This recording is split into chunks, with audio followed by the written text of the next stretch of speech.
നമസ്കാരം. നരേന്ദ്രമോദി സർക്കാർ അധികാരത്തിൽ വന്നതിന് ശേഷമാണ് വലിയ തോതിൽ പ്രതിരോധ മേഖലയിൽ സർക്കാർ ആയുധങ്ങൾ വാങ്ങിക്കാൻ ആരംഭിച്ചത്. മേക്ക് ഇൻ ഇന്ത്യ പദ്ധതിയിൽ ഉൾപ്പെടുത്തി നരേന്ദ്രമോദി സർക്കാർ വലിയ തോതിൽ ഇന്ത്യയിൽ നിന്ന് തന്നെ ആയുധങ്ങൾ നിർമ്മിക്കാൻ തുടങ്ങി.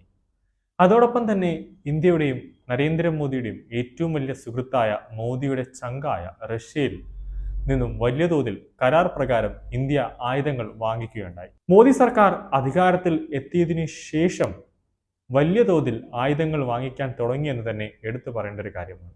നിലവിൽ ഏറ്റവും സുപ്രധാനമായ വാർത്ത എന്താണ് എന്നാൽ റഷ്യയുടെ സാങ്കേതിക മികവിൽ ഇന്ത്യയിൽ നിർമ്മിച്ച 35,000 അത്യാധുനിക AK-203 അസോൾട്ടഡ് റൈഫിലുകൾ പ്രതിരോധ വകുപ്പിന് കൈമാറി എന്നതാണ് പുറത്തു വരുന്ന ഏറ്റവും പ്രധാനപ്പെട്ട വാർത്ത വ്യക്തമാക്കുന്നത്. ഇരു രാജ്യങ്ങളുടെയും സംയുക്ത സംരംഭമായ Indo Russian rifles private limited ആണ് ഉത്തർപ്രദേശിലെ അമേഠിയിൽ പ്ലാന്റിലെ തോക്കുകൾ നിർമ്മിച്ചത്.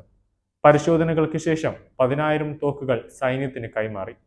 ബാക്കിയുള്ളവയുടെ പരിശോധന പുരോഗമിച്ചുകൊണ്ടിരിക്കുകയാണ്.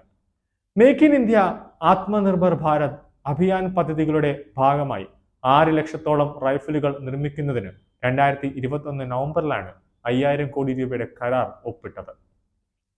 നിലവിൽ സൈന്യം ഉപയോഗിക്കുന്ന ഇൻസാൻസ് തോക്കുകൾ പകരക്കാരായാണ് ഇപ്പോൾ പുതിയതായ AK-203 വരവ്.